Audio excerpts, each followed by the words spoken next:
नमस्कार। इन खबर में आपका स्वागत है। राजनीति भी गजब की चीज़ है। इसमें रिश्ते नाते सब दरकिनार हो जाते हैं और बचती क्या है, सिर्फ सत्ता की लड़ाई है। जी हाँ, हम बात कर रहे हैं छत्तीसगढ़ की। छत्तीसगढ़ के लिए बीजेपी ने आज अपने 21 उम्मीदवारों के नाम का ऐलान कर दिया, जिसमें सबसे ज़्यादा यदि कोई चर्चित सीट है तो वो है पाटन सीट, जहाँ से कि मुख्यमंत्री भूपेश बघेल चुनाव लड़ते हैं। और बीजेपी ने एक बड़ा दांव खेला है कि वहाँ से उनके भतीजे विजय बघेल को उतार दिया मैदान में, जो कि दुर्ग के सांसद हैं इस समय। बीजेपी के इस दांव के बाद एकदम क्लियर हो गया है कि चुनावी जंग में चाचा और भतीजा आमने सामने होंगे। विजय बघेल जो मैनिफेस्टो कमेटी है उसके संयोजक भी हैं, प्रमुख भी हैं। खास बात ये कि 2008 में वो अपने चाचा भूपेश बघेल को हरा चुके हैं। बाद के दिनों में चाचा भतीजा पे भारी पड़ा, लेकिन एक बार फिर से भतीजा सामने है और उसके पीछे बीजेपी की सेना खड़ी है। क्या होगा वहाँ पर? जंग जो है बहुत भयंकर होगी, बहुत भीषण होगी, क्योंकि भूपेश बघेल ने भी अपनी ज़मीन बनाई है और भतीजे ने भी अपनी ज़मीन बनाई है। दोनों दो प्रमुख पार्टियों से होंगे, एक कांग्रेस से होगा और दूसरा बीजेपी से होगा।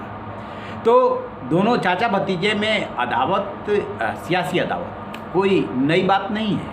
ये एक दूसरे के खिलाफ लड़ते चले आ रहे हैं। लेकिन इस बार क्या है कि बीजेपी ने 3 महीना पहले टिकट का ऐलान कर दिया है। यानी कि ऐन मौके पे जो बीजेपी टिकट देती रही है, वो बीजेपी 3 महीना पहले टिकट दे रही है कि जाइए और अपने क्षेत्र में तैयारी कीजिए। ये मत कहने के लिए रहे कि हमें तैयारी का मौका नहीं मिला।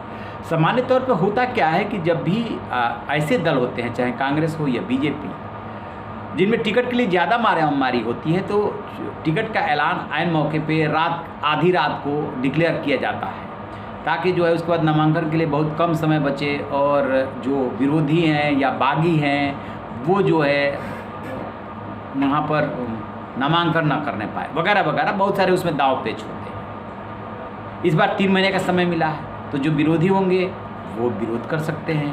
फिर कांग्रेस भी सोची समझी रणनीति के तहत जो है चुनाव लड़ेगी, या और दल जो आएंगे मैदान में वो भी सोची समझी रणनीति के तहत लड़ेगी। बीजेपी ने कोई जोखिम नहीं लिया है, 21 उम्मीदवारों का ऐलान कर दिया। अब आपको बता दें कि बीजेपी वहाँ लंबे समय तक शासन में रहे। रमन सिंह लगभग 15 साल तक मुख्यमंत्री रहे, यानी कि 3 टर्म, और कांग्रेस 1 टर्म से वहाँ पे सत्ता में है। भूपेश बघेल मुख्यमंत्री है। समझौता तो ये हुआ था कि भूपेश बघेल और जो अभी डिप्टी चीफ मिनिस्टर बने हैं टीएस सिंहदेव, उनमें 2.5 साल का समझौता हुआ था पर्दे के पीछे, कभी ऐलान नहीं किया गया।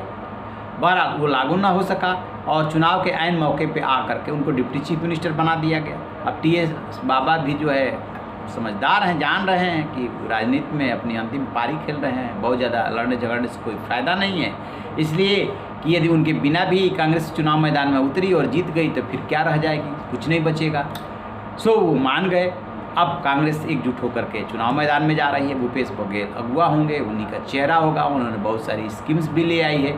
बीजेपी के लिए इस बार छत्तीसगढ़ और मध्य प्रदेश इतना आसान नहीं होने जा रहा है। मध्य प्रदेश में तो चलिए आपकी सत्ता है, लेकिन राजस्थान और छत्तीसगढ़ दोनों जगह पर कांग्रेस रिपीट होने के लिए एड़ी चोटी का जोर लगा रही है। छत्तीसगढ़ का इतिहास थोड़ा दूसरा है, वहाँ रिपीट होते रहे हैं, लेकिन राजस्थान के पिछले कई सालों का इतिहास ये है कि वहाँ पर एक बार कांग्रेस एक बार बीजेपी आती रही है। तो एक तरफ परंपरा है और दूसरी तरफ रिपीट होने की सत्ता का संघर्ष है कि हम आएंगे।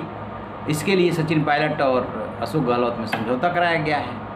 तो छत्तीसगढ़ हो या राजस्थान, दोनों जगह पे कांग्रेस मजबूती से चुनाव लड़ रही है। और मध्य प्रदेश में तो एंटी इनकम्बेंसी फैक्टर है ही है, और शिवराज सिंह चौहान जो है खूब जोर लगा रहे हैं, लेकिन कांग्रेस का पलड़ा फिलहाल वहाँ भारी दिख रहा है। ठीक इसी तरीके से छत्तीसगढ़ के बारे में भी कहा जा रहा है, लेकिन बीजेपी चुप कहाँ बैठने वाली है।